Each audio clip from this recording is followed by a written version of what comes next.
کیا تم خیال کرتے ہو کہ غار اور لوح والے ہماری نشانیوں میں سے عجیب تھے؟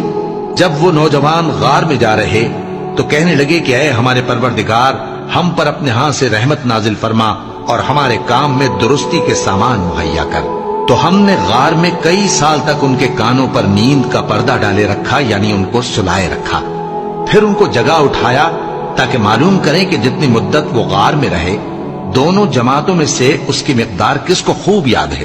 ہم ان کے حالات تم سے صحیح صحیح بیان کرتے ہیں۔ وہ کئی نوجوان تھے جو اپنے پروردگار پر ایمان لائے تھے، اور ہم نے ان کو اور زیادہ ہدایت دی تھی، اور ان کے دلوں کو مربوط یعنی مضبوط کر دیا۔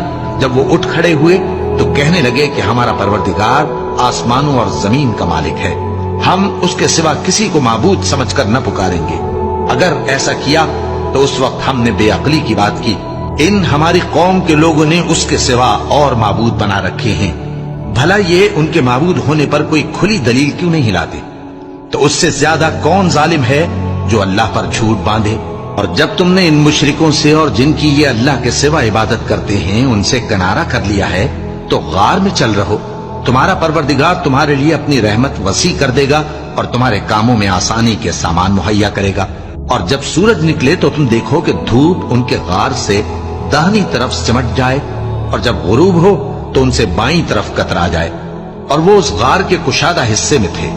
یہ اللہ کی نشانیوں میں سے ہیں، جس کو اللہ ہدایت دے وہ ہدایت یاب ہے، اور جس کو گمراہ رہنے دے تو تم اس کے لیے کوئی دوست راہ بتانے والا نہ پاؤ گے۔ اور تم ان کے متعلق خیال کرو کہ وہ جاگ رہے ہیں حالانکہ وہ سوتے ہیں، اور ہم ان کو دائیں اور بائیں کروٹ بدلاتے تھے، اور ان کا کتا چوکھٹ پر دونوں ہاتھ پھیلائے ہوئے تھا۔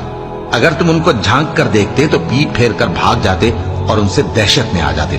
اور اسی طرح ہم نے ان کو اٹھایا تاکہ آپس میں ایک دوسرے سے دریافت کریں۔ ایک کہنے والے نے کہا کہ تم یہاں کتنی مدت رہے؟ انہوں نے کہا کہ 1 دن یا اس سے بھی کم۔ انہوں نے کہا کہ جتنی مدت تم رہے ہو تمہارا پروردگار ہی اس کو خوب جانتا ہے، تو اپنے میں سے کسی کو یہ روپیہ دے کر شہر بھیجو، وہ دیکھے کہ نفیس کھانا کون سا ہے تو اس میں سے کھانا لے آئے، اور احتیاط سے آئے جائے اور تمہارا حال کسی کو نہ بتائے۔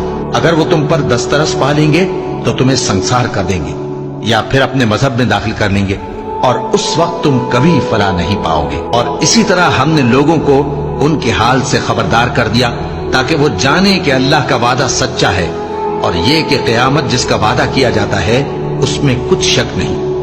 اس وقت لوگ ان کے بارے میں باہم جھگڑنے لگے اور کہنے لگے کہ ان کے غار پر عمارت بنا دو۔ ان کا پروردگار ان کے حال سے خوب واقف ہے۔ جو لوگ ان کے معاملے میں غلبہ رکھتے تھے وہ کہنے لگے کہ ہم ان کے غار پر مسجد بنائیں گے۔ بعض لوگ اٹکل پچو کہیں گے کہ وہ 3 تھے اور چوتھا ان کا کتا تھا، اور بعض کہیں گے کہ وہ 5 تھے اور چھٹا ان کا کتا تھا، اور بعض کہیں گے کہ وہ 7 تھے اور 8واں ان کا کتا تھا۔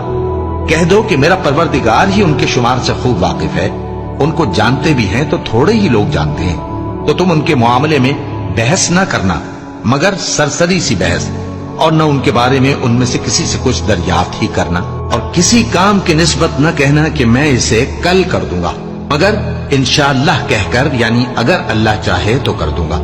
اور جب اللہ کا نام لینا بھول جاؤ تو یاد آنے پر لے لو، اور کہہ دو کہ امید ہے کہ میرا پروردگار مجھے اس سے بھی زیادہ ہدایت کی باتیں بتائے۔ اور اصحاب کہف اپنے غار میں 9 پر 300 سال رہے۔